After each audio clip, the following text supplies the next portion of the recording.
It seems that you don't have any principle. You would clap at anything I show you.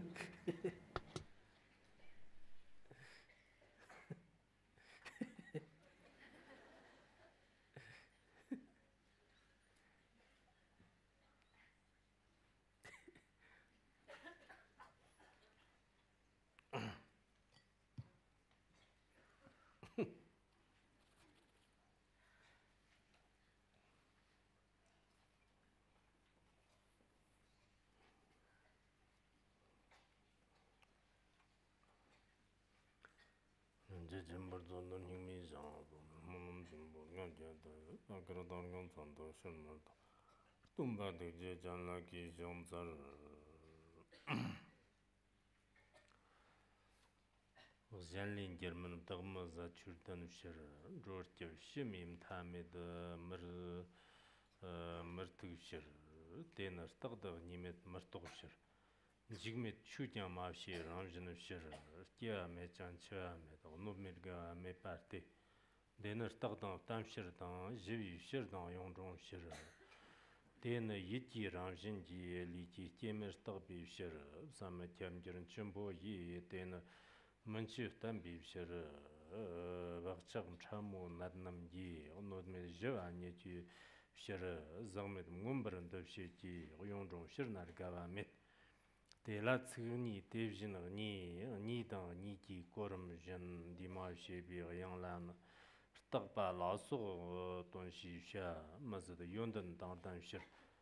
Janjira mana da tagbi ton ta ye madam zombi shir jabji dani tambi ton nambra marto ramjan shir anime de chunye de jebi ton mabju yondana nye de shir na jigme ton yonjong nye de kan shir te kan shir chuji ke te na devjan shir te na bhabe dem ba ton tondam nyangan de devshir nye don zerjin yondana yermepe Sanjenile Marton Nyangan de ba met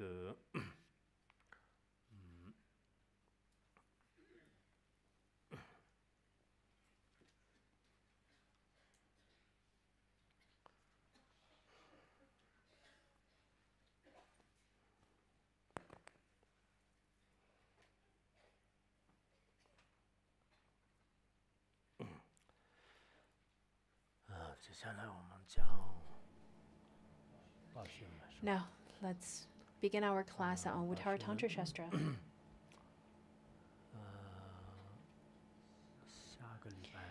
First, I would like to then address the upcoming schedule. The next week,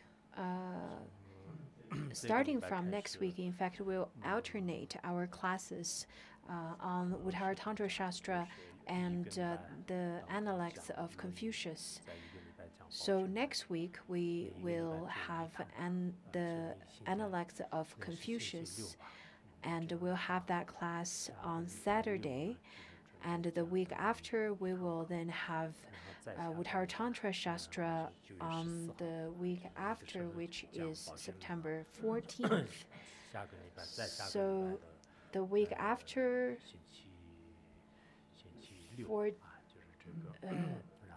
in fact, it is after the September 14th, the following week we'll have the Analects, and then the following week we'll have Uttara Tantra Shastra. So from next week onwards, the classes and the schedules will have a few adjustments in terms of our classes. So this year we won't be able to finish our lessons on the Uttara Tantra Shastra this year, but next year I think we'll be able to finish it. Because now we have many subjects, therefore I have to arrange it accordingly. So for those of you who want to study, who have this eagerness to study, and who have such energy to study, then it would be wonderful for you to continue to study all the lessons. But if you can't, then you can make your choices. Next week we'll start our first class on Suragama Sutra, and then we'll continue the class until the end of October. I think beginning of November we will have the annual retreat in Larongar. Therefore, we will have no class in November. Maybe we'll resume our class in December. So this is the rough schedule. I think lots of people who are listening, if we do not have any classes, lots of people are very curious about the time and the arrangement for classes. And when we have classes, then they want to know the time arrangement for holidays. That's why I want to make such an announcement.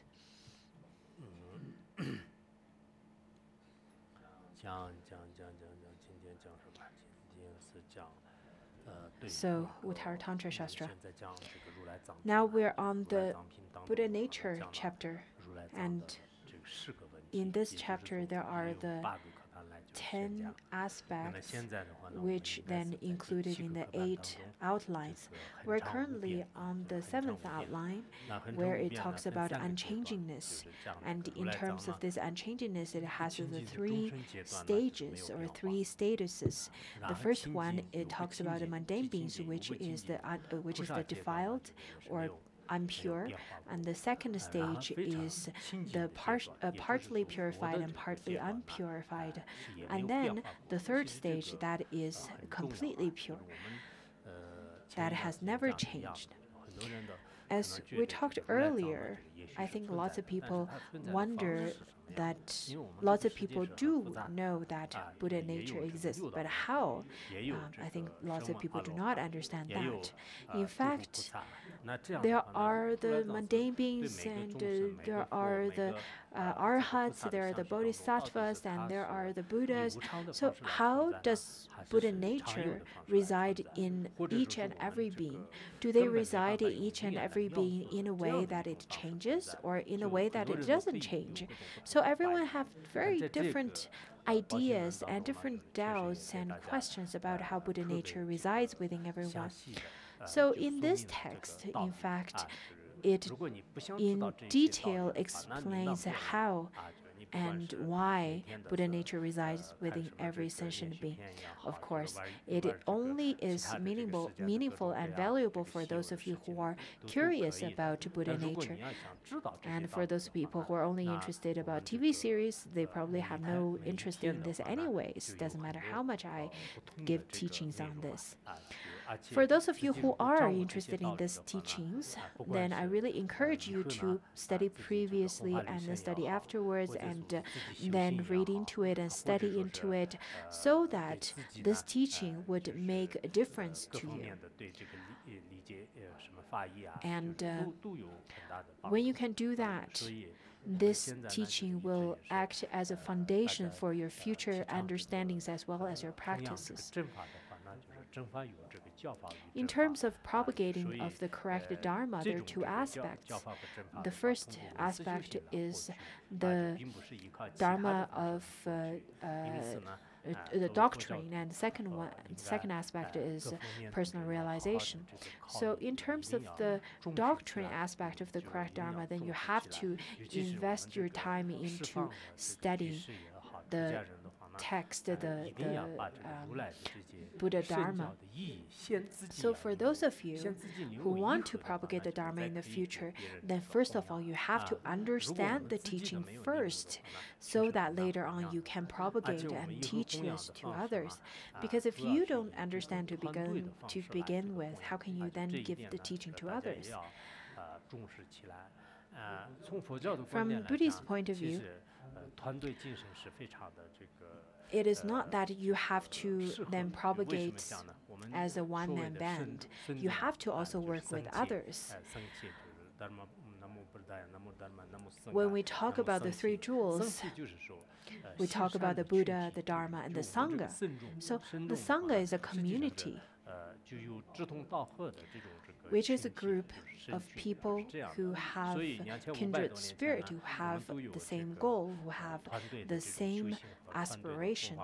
So for the 2,000 years, in fact, Buddhism have this complete system of studying, practice, and contemplation all together. Therefore, I think we should also then try to propagate the Dharma and benefit sentient beings in terms of groups, the groups or communities of lay practitioners, as well as groups of monastics or the conjointed groups of monastics and lay practitioners. And in terms of management, we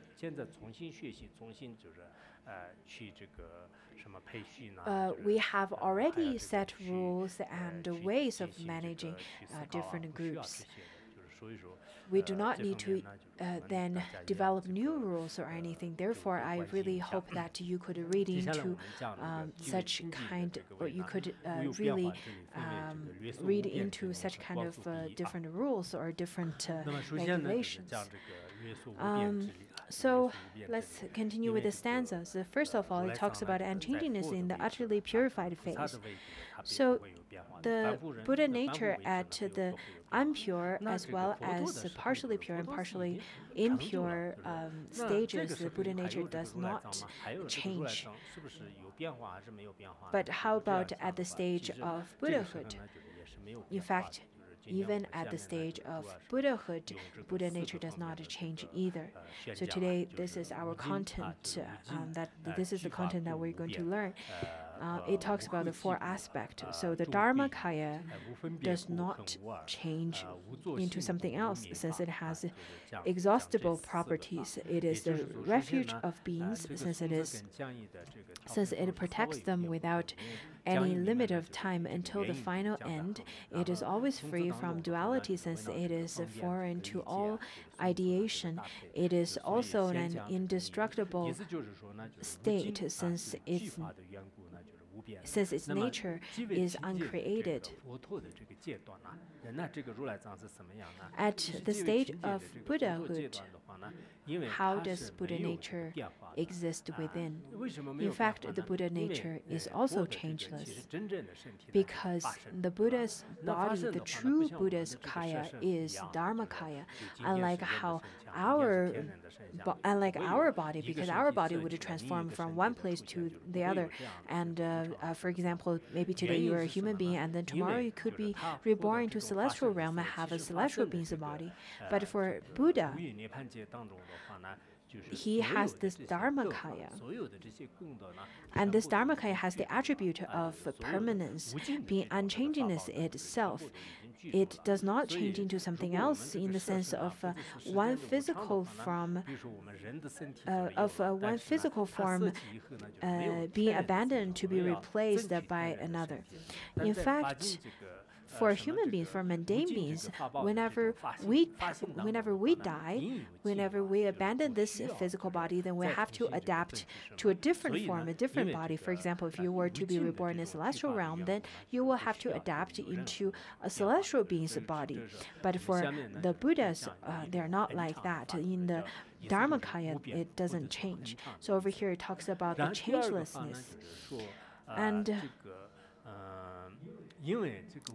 it is because the Buddha does not have any remainder of skandhas. It possesses immeasurable properties. These being the inexhaustible absolute qualities. And the Dharmakaya is the supreme refuge of all sentient beings, unfailing and undeceptive. So if the Buddha or Dharmakaya is not a permanent refuge place, such as all the other things that would change. Maybe today you're alive and tomorrow you're dead. And then how can you call yourself as being a refuge to all the other beings? But for the Buddhas, they're not like that at all. This is because the Buddhas possess the qualities protecting them from without any limitation of time until the final end, as long as the samsara lasts. Previously, in the first chapter, that is the summary chapter, where it talks about it in a true sense, only the Buddha means refuge, since the great sage embodies the Dharmakaya, and the assembly also reaches its ultimate goal when these qualities of Dharmakaya are attained.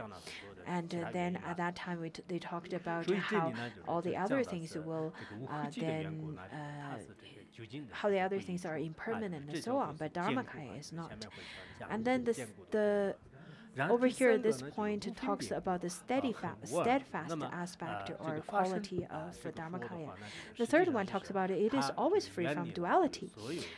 In fact, the Dharmakaya is then undefiled and free from duality of samsara and nirvana. For example, the downfalls of samsara, the merits of nirvana, the good, the bad, the beautiful, the ugly, and all of these dualities are completely then freed. So from this aspect, then it talks about the peace, the complete peace aspect of Dharmakaya. And then the last one, it talks about the indestructible state. Why is it indestructible? Because this Dharmakaya is permanent. It won't be destructed at all. Why is that? Because this Dharmakaya is not based on any cause or conditions. All the created or all the conditioned, they are based or reliant upon different causes and conditions, but Dharmakaya is not like that. Dharmakaya is uncreated, and Dharmakaya is not based on karma and mental poisons. Therefore, it is permanent and it is indestructible. So Dharmakaya has these four kinds of aspect, and therefore we should view Dharmakaya in such a way that is permanent.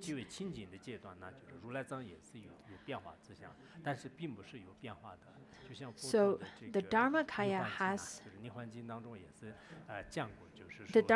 has such aspects. According to Master Fasian's Mahaparinirvana Sutra, it says that from now on, do not think of the Tathagata as being impermanent.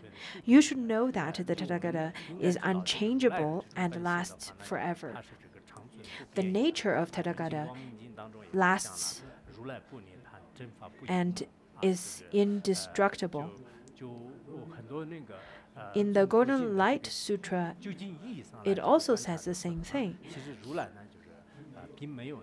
From the ultimate sense, the Buddha, the Tathagata, does not have any destruction. In fact, the Dharmakaya is indestructible and permanent. So this is the summary. And then later on, it has a three aspects: a detailed explanation of its meaning, and a presentation of freedom from birth and so forth, and then concise explanation of each individually. So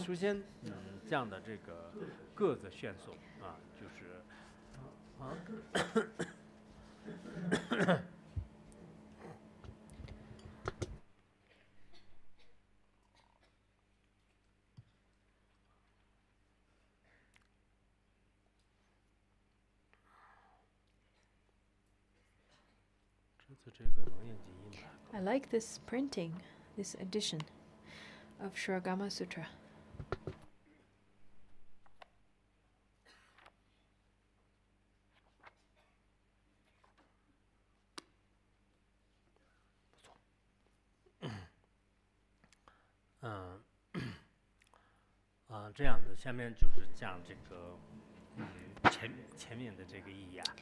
So, to detail explain.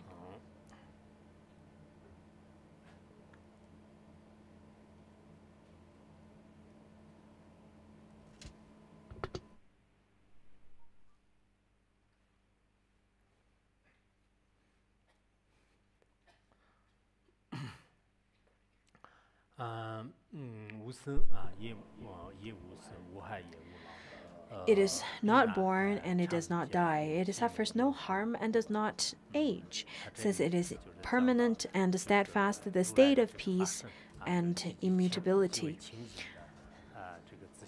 So Buddha nature is completely pure, and it did not have any causes to born, such as the causes of father and mother. It does not have birth. And because it doesn't have birth, then it doesn't have death. Just as you can't say that a barren woman's son, whom does not exist, was born and died. And it doesn't have any different process or different stages of aging or sickness. And because of all of these, it has 4 different stages. So because it is not born, therefore it is called permanent. Because it does not die, therefore it is called steadfast. And because it doesn't suffer from illness, then it is called a state of peace. And because it doesn't age, then it is called immutability. So that's how they correspond to each other. This is quite important to remember.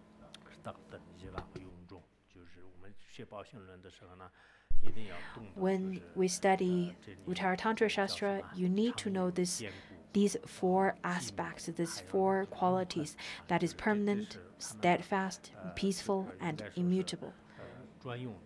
These 4 words are the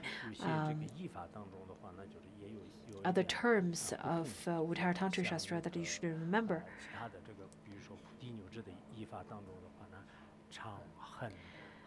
The Chinese translation is a bit different than this one that I translated. According to Rana Murti, as well as some other people's translation, the Chinese words are used differently.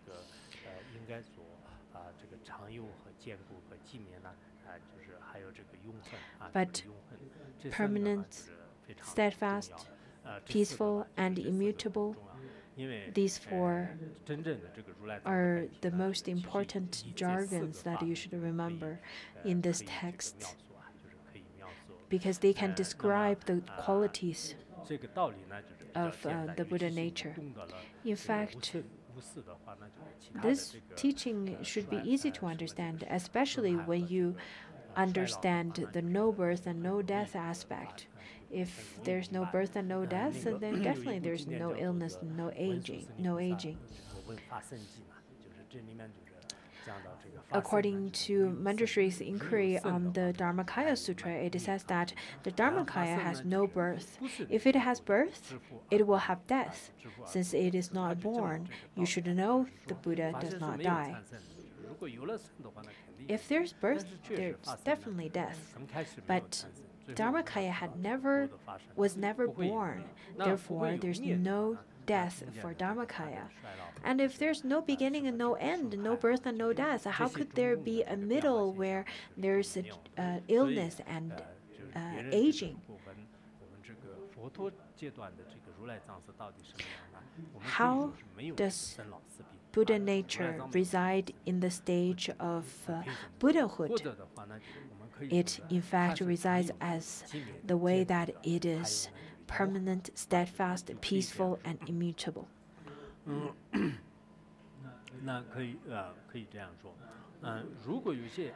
For people who may feel that if this is the case, then why do we view the Buddha have birth and death? Why do we view that the Buddha was born in Lumbini and then passed away and passed into parinirvana? Why do we still see and perceive such birth and death? There was a sutra. It's called the Manjushri's Inquiry Sutra, where it says that they're just like how a glass is completely transparent and pure. It doesn't have any color itself, but when you place such a glass on top of other colors, then it will appear as if the glass has some other colors. Just like that, the Buddha would appear and manifest in front of different sentient beings according to their capacity of understanding and their karma and the perception of the glass or the perception of the Buddha is completely different. So if you place the glass on top of blue, then you will definitely see the glass as blue. And if you were to place the glass on top of yellow, then it's different.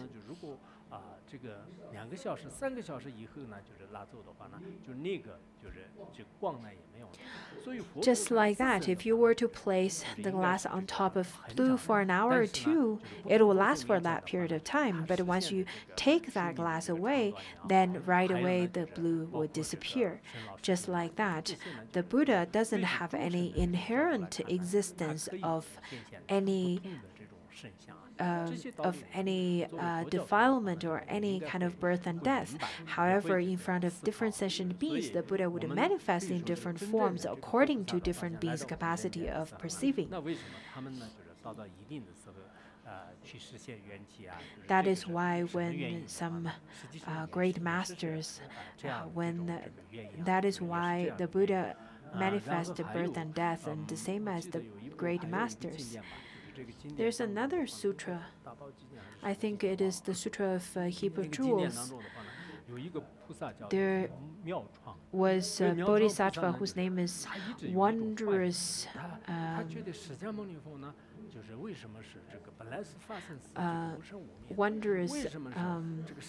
Castle, where the bodhisattva asked, why does the Buddha only lived up until 80 years old? Because the two main causes of longevity is not harming others and to offer the Dharma, or to practice generosity of Dharma offering. And the Buddha definitely fulfilled both of the causes, but why does the Buddha only lived for 80 years?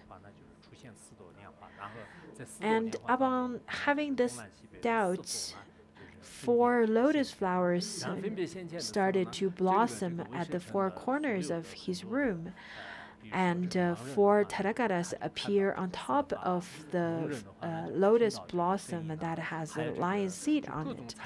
And upon appearing, right away the disabled then gained the perfection of their body, and people received whatever they want.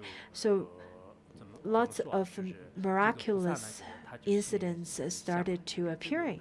And then the Bodhisattva started pondering again, thinking that Shakyamuni Buddha should have the same kind of merit and quality such as these 4 Tathagatas who appeared in the 4 corners of my room.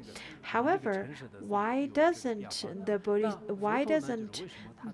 Shakyamuni manifest in such a way to transform the city? And why doesn't Shakyamuni Buddha live for a long period of time? And then these 4 Tathagatas sitting at the 4 corners started to expound the Dharma, saying that, in fact, the Buddha does not have a limitation of life and longevity. And they started to then chant in verses such as, even if one can precisely count the water drops of the ocean, one is never able to measure the lifespan of the Buddha Shakyamuni. So this is according to the Golden Light Sutra. And the metaphor goes on about how the Mount Sumeru is cannot you cannot measure the Buddha Shakyamuni's lifespan compared to Mount Sumeru cannot compare to such lifespan and other metaphors such as this. And then the Bodhisattva continued to ponder, thinking that why then? Why doesn't Shakyamuni Buddha only manifest to have the lifespan of 80 years of age then? And then these four Buddhas, the four Tathagatas, started telling him that only because when Shakyamuni Buddha appear in this world, that a human lifespan is only about 100 years old. Therefore, the Buddha manifests in such a way that he lived up till 80 years old. And this kind of impermanence, this kind of manifestation of impermanence could help sentient beings to understand the importance of studying the Dharma and the practice, and people can then have a sense of cherishing mind towards studying the Dharma. So the Dharmakaya is birthless and deathless. But when appearing in front of our eyes, Shakyamuni Buddha is the Shakyamuni Buddha's lifespan is just like how human being, the mundane human beings. It is only because the average of human lifespan is only about 100 years. So upon contemplating this, the Bodhisattva understood that the Dharmakaya is birthless and deathless, it is permanent, but the Buddha's body then manifests in this way that it has birth and death, and it manifested the illness, and aging is in fact quite important. Just like how when we contemplate upon the impermanence of the great masters from the past, and the Buddhas and Bodhisattvas in the past, as well as the kings and the great noble ones in this world, all would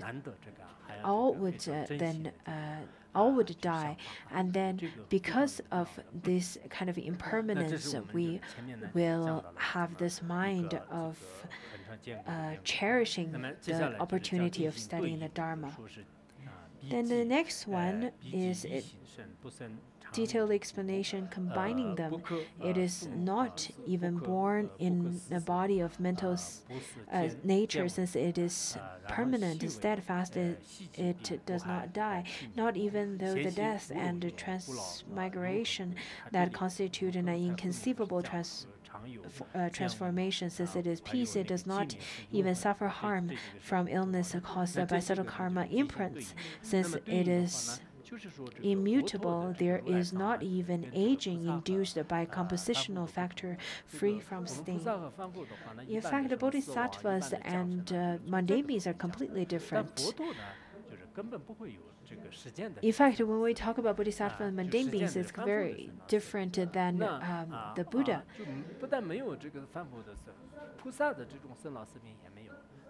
Not only the Buddha does not have the birth and death of bodhisattva, doesn't have any of the birth and death.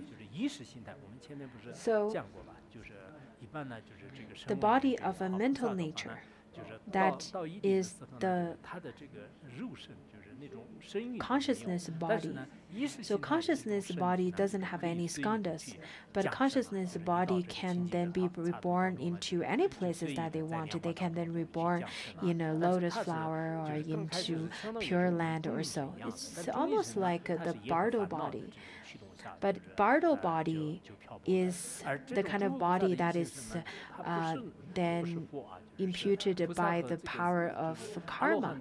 However, consciousness body is different than that, such as consciousness body of arhat is not based on afflictions or mental poisons. Rather, it is because of their undefiled karma.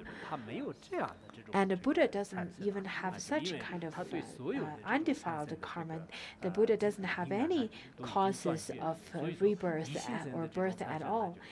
So the Buddha doesn't have the body of mental nature, or the consciousness body. Since, therefore, it is permanent because it doesn't have any birth. So that's the first one.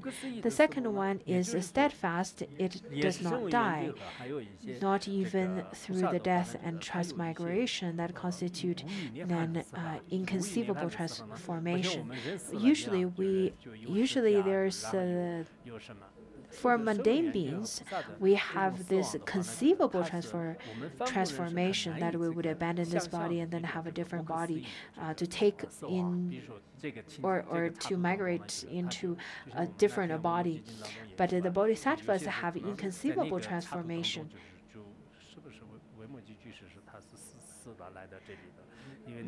Just like Vimalakirti, maybe he died in the other Pure Land, and to be reborn in this Pure Land, he completely disappeared from one Pure Land to the other. He just completely disappeared, and unlike how mundane beings would then abandon this body that is conjured by the four elements, the bodhisattvas would then take this inconceivable transformation. But for a Buddha, he doesn't even have such an inconceivable transformation because it doesn't have death. So the Buddha is steadfast. The next one, since it is peace, it does not even suffer harm because the Buddha does not have any of the two obscurations. For bodhisattvas, they still have subtle obscuration. They still have the undefiled ignorance. They still have such a kind of subtle veil consisting of the remaining imprints of ignorance.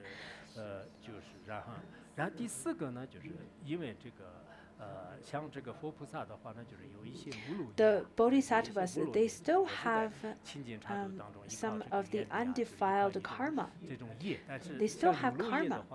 The defiled karma would then make mundane beings to be reborn again and again in the samsara, the 6 realms. However, for arhats as well as bodhisattvas, they still have subtle karma. However, they are undefiled karma.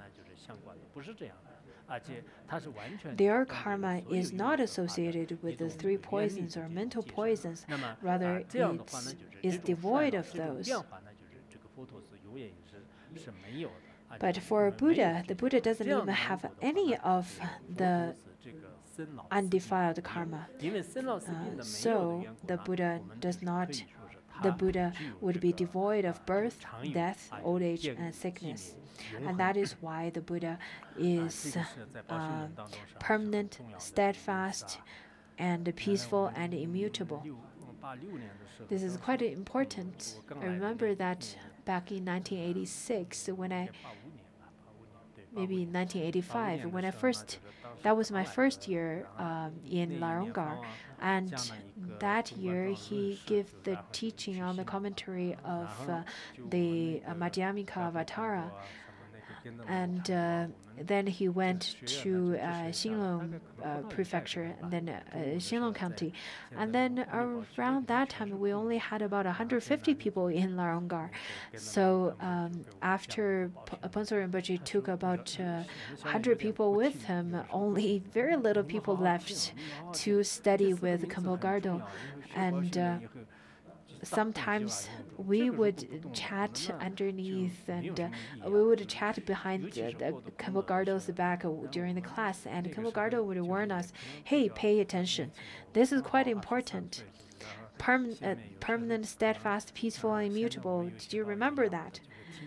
In fact, at that time I was very young. I was 23 years old. I was 23 years old only. Just like how some of the Sangha member over here nowadays, the young ones who would listen and then get distracted by all kinds of distractions. They would touch here and touch there and look here and look there. And then Kempo Gardo would kept on reminding us, "Hey, pay attention, pay attention." The more he said pay attention, the more we would get distracted, because he had a very good temper actually. He would warn us, but he wouldn't get angry. Unlike some of our Kempos and Kemos who have such big tempers, and they would lash out their anger from time to time. Well, sometimes it is quite important to be wrathful, but it's not necessary to show such kind of wrath on every little things. Some teachers that I know, when they are not in good mood, then they will punish their students. I think that's quite inappropriate. Anyhow, at that time, I really remembered Kempo Gardo, who had a great compassion towards us, because it doesn't matter how naughty we were at that time, he would never punish us. So these 4 words, 4 terms, that really reminds me of the summer of 1985, when we were listening to the Dharma teachings of Buddha nature on this beautiful carpet of summer flowers of Sirta. At that time, I think we only had maybe 2 classes altogether, and the whole valley is completely empty, completely vast and beautiful. And then we were all writing this letter to Phuntsog Rinpoche, and we don't really know what to say. So we asked, what should we write to Phuntsog Rinpoche? And then Kempo Gardo said that, well, you should write that everyone here is doing fine. Don't worry, there's no bandits and thieves over here. He said everything's good, there's no bandits. So at that time, Kempo asked us to write in such a way. I really remember the kind of atmosphere for studying at the time.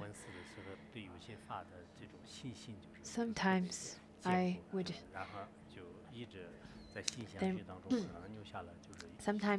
remember those scenes, and it really planted all of those seeds, the good seeds of Dharma in my heart, and I'm really grateful to all the Kempos who taught me and planted the good seed in my mind stream.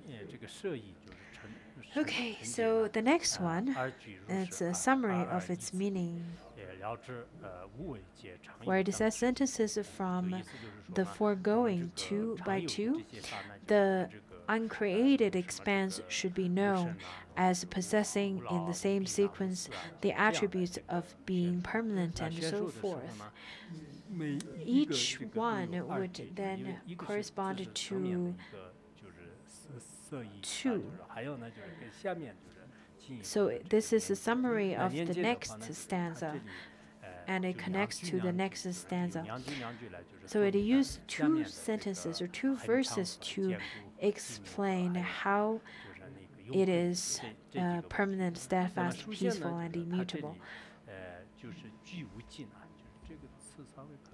Some of the Chinese translation should be corrected a little bit. So of the foregoing verses of the two sentences, the Dharmakaya does not change into something else, and it is not even born.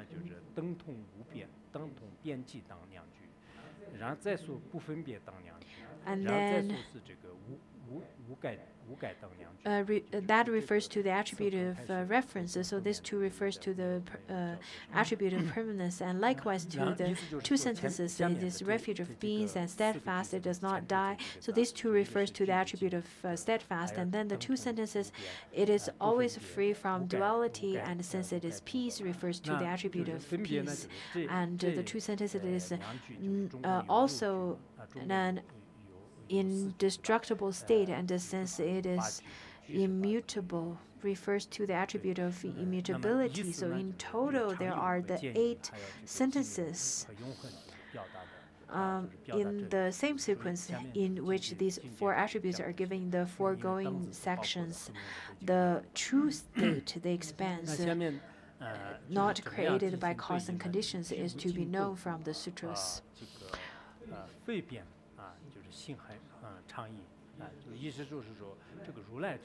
So the Buddha, in fact, the Dharmakaya has this inexhaustible qualities, such as the 4 fearlessness and 10 kinds of powers and so on. All of these are then are endowed with the Dharmakaya.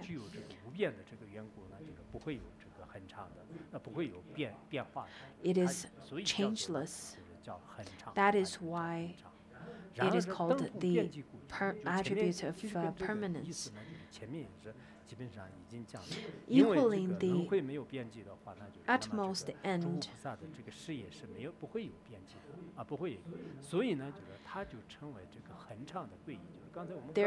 because it is then doesn't have any end, and it is equal, therefore it is the steadfast refuge place.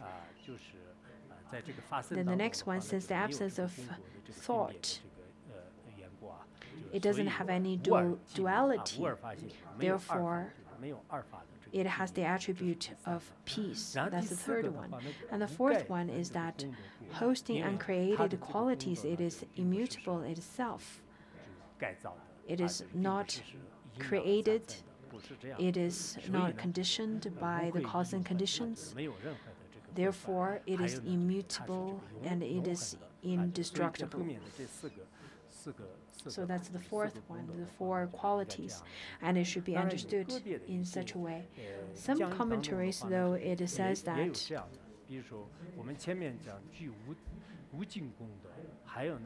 the inexhaustible qualities and unchangingness is permanence.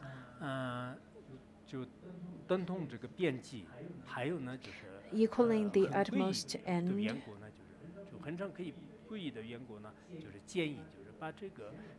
it is the attribute of steadfast. So anyhow, it then gives the reason and gives its results. But we're studying from the Dopopa's teaching. I think our current version is probably more reasonable.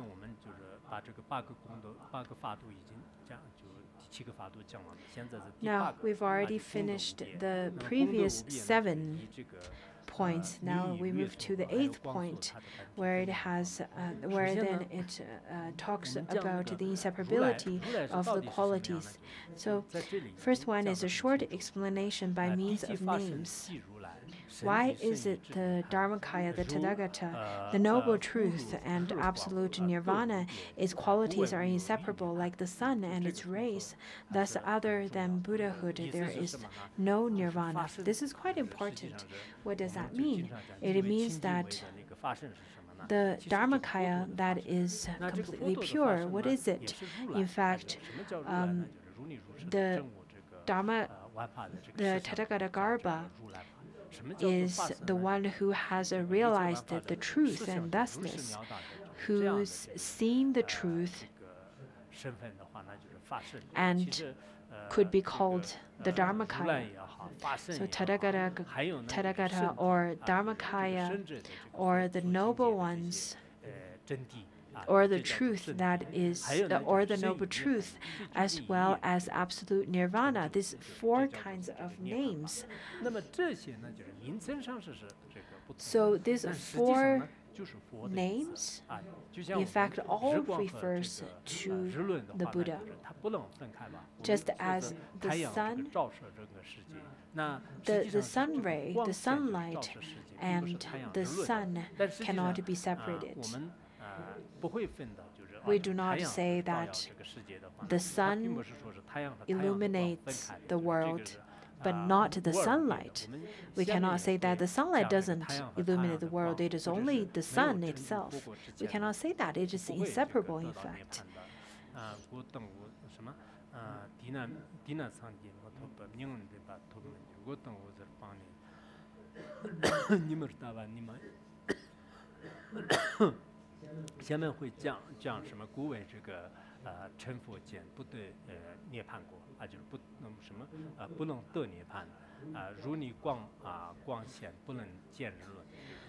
In the later part, then it has the part where it says, explains how without the sun, you should not separate the sunlight and the sun rays.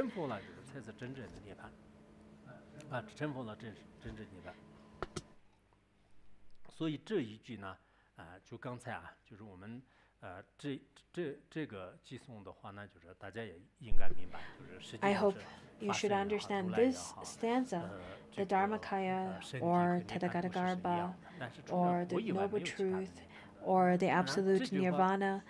They all point to the Buddha. This sentence, in fact, is quite profound.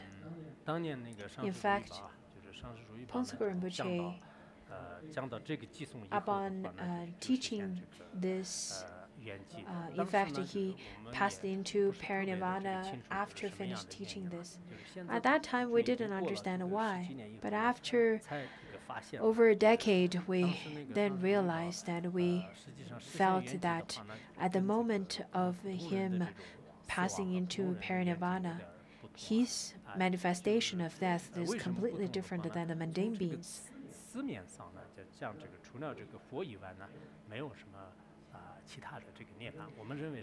So it says that other than the Buddha, there is no actual or true nirvana.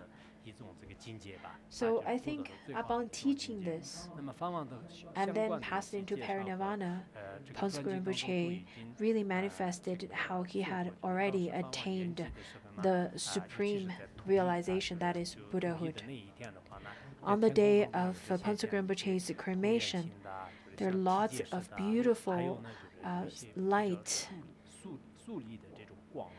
lots of oval-shaped and cylindrical-shaped lights all appear in the stainless sky. And according to Longchenpa's teaching, Pongsu Rinpoche had already then attained the perfect Buddhahood. That's the manifestation, and that's the sign that he had attained such state. In my Uttara Tantra Shastra's text, in fact, I noted down at that time.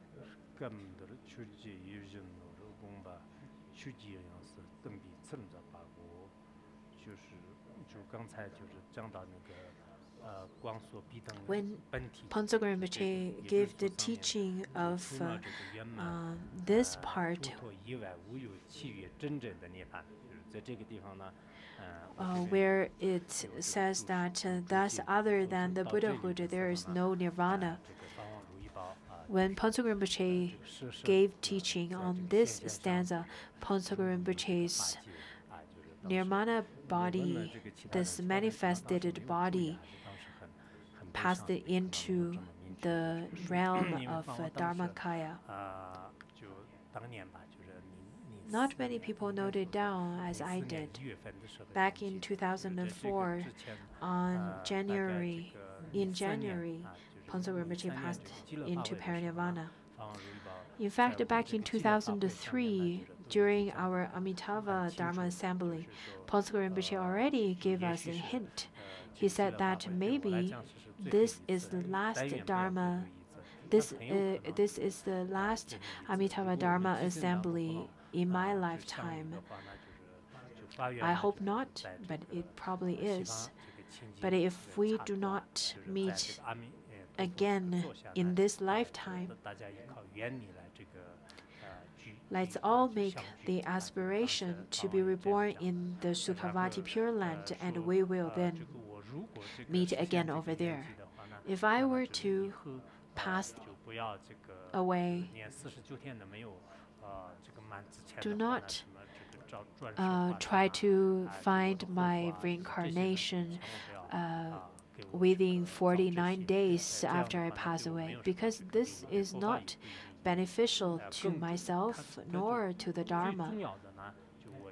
And the most important is that after I die, I really hope that you can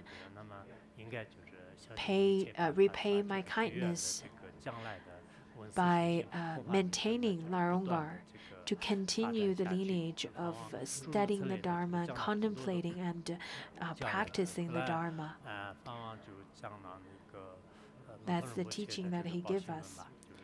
And after that Amitabha Dharma Assembly, then he gave the teaching of Mipa Rinpoche's commentary on Uttara Tantra Shastra. He completed that text. But when he was given teaching on the Popa's commentary on Uttara Tantra Shastra, he manifested in a way that he fell gravely ill. And during his teaching, the disciples, upon noticing that Ponzo Rinpoche was ill, tried to convince him to go to mainland China or go to big cities to receive some treatment from hospitals. And Ponzo Rinpoche then hinted, saying that I could go and I don't have to go, but I think the committee over here could make such decision. If the committee, after meeting and after discussion, feel that I should go, then I will. But this time is rather very different. If it were completely up to me, even if you give me $1 million, I wouldn't go at all.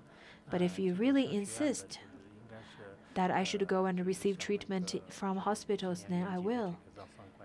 So the management team, the committee, including Khenpo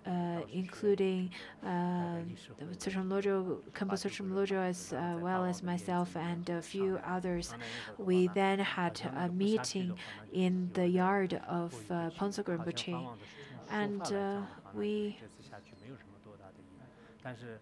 really debated and discussed extensively, talking about how Ponzo Rinpoche, through Ponzo Rinpoche's direction, it seems that he didn't want to go, but his health is really deteriorating really fast. Therefore, upon such discussion, we decided to make a request to ask him to go to hospital and receive treatment.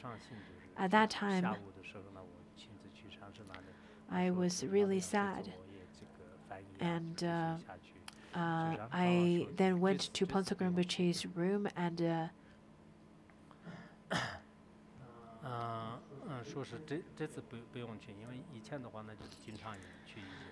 requested Ponzo Rinpoche whether I could follow him to go to hospital with him.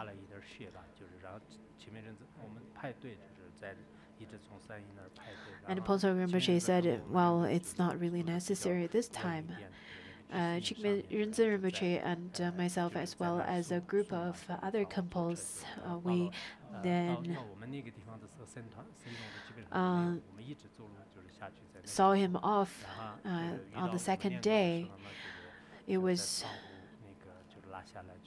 having some snowflakes, some flurries of snows, and when it was our turn, Ponce Rinpoche rolled down his window, car window, and waved us goodbye. That was the last time I saw him.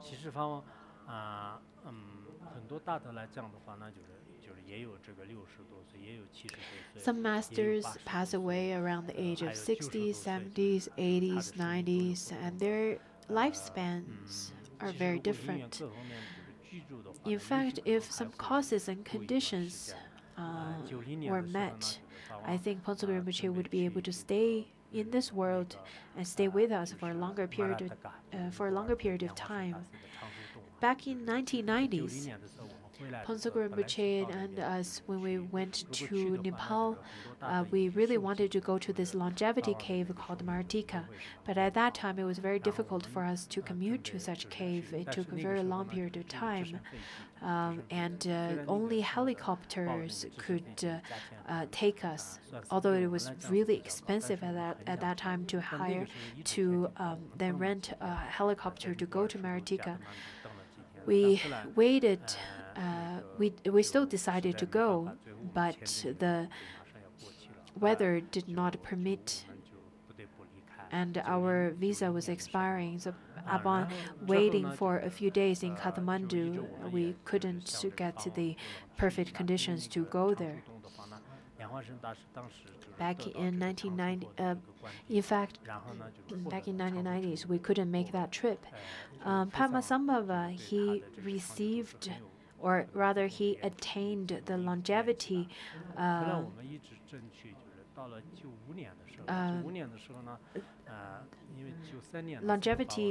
attainment at that cave, so it would be of a great help to extend Ponce Rinpoche's life.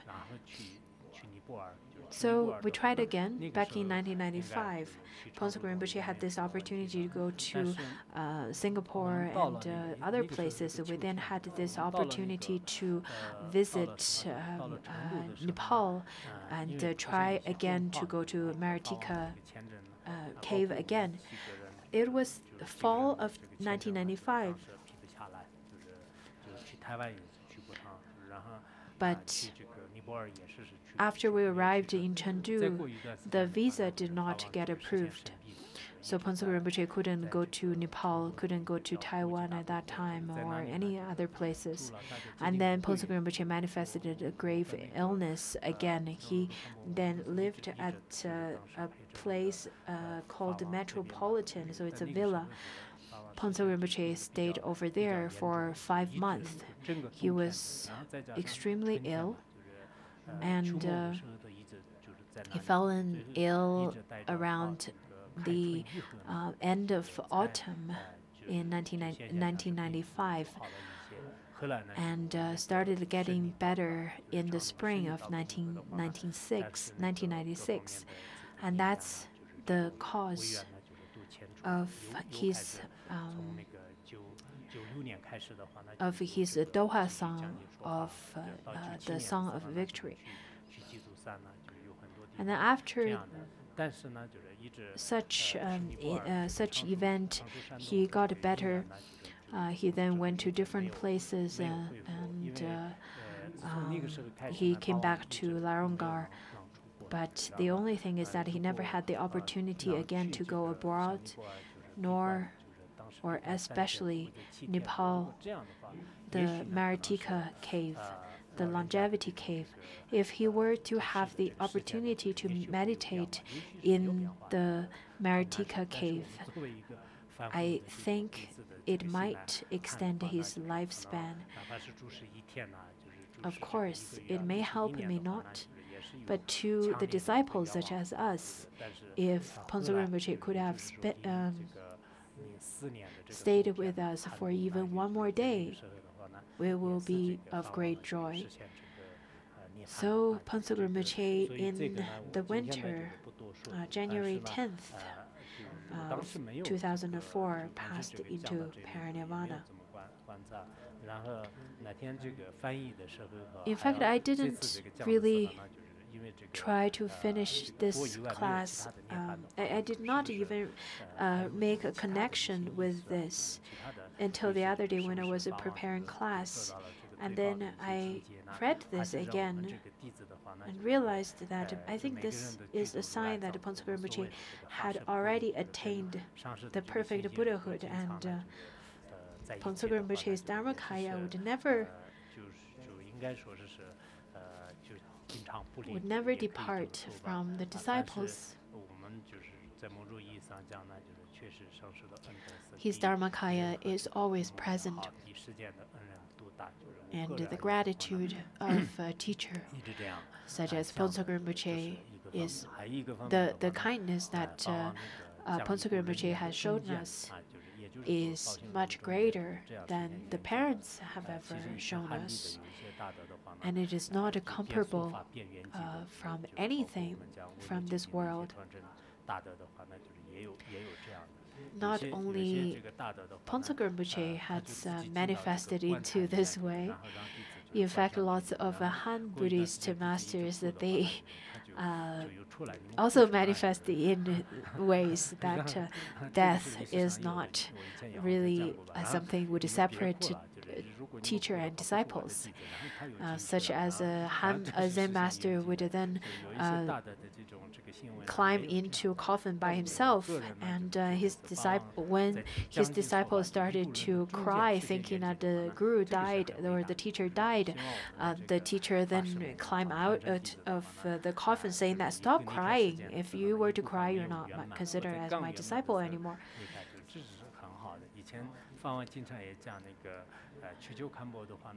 In fact, when Pongsu Rinpoche stopped somewhere here, that is halfway through a teaching, I think this is quite auspicious, and also it's a sign that he never stopped teaching. Just as Khenpo Chuchu, he said that he then manifested halfway through a teaching and then passed away without complete this entire teaching. So I really hope that the Dharma teachers, you should continue to teach. And if you were to pass away halfway through giving the teaching, this is quite auspicious, because you pass away halfway through turning the Dharma wheel. If you pass away after giving teaching after many, many years, and have a long gap between the death and the Dharma teaching career, then this, I think that is not so that is not something that you should take pride in. Pongsu Rinpoche had already passed away for almost 2 decades, but I never had any regret while I was with him. I tried all my best serving him. When I told Khenpo Deba, saying that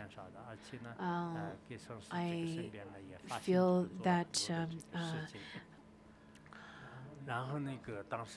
I was sharing my sadness to Khenpo Deba, and Khenpo Deba said that, well, you've already relied on the teacher for a long period of time, and you've been working and volunteering and serving your teacher, so this is fine.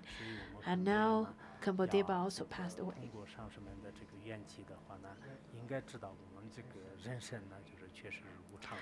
I think through the manifestation of impermanence and the death of our masters, we should realize that our life is really impermanent, although Dharmakaya is permanent. But this body that we have, this human body that we have, is ever-changing. It is not steadfast. So the gurus, the sanghas, all the favorable conditions that we have is impermanent. Therefore, we should seize the opportunity to study the Dharma.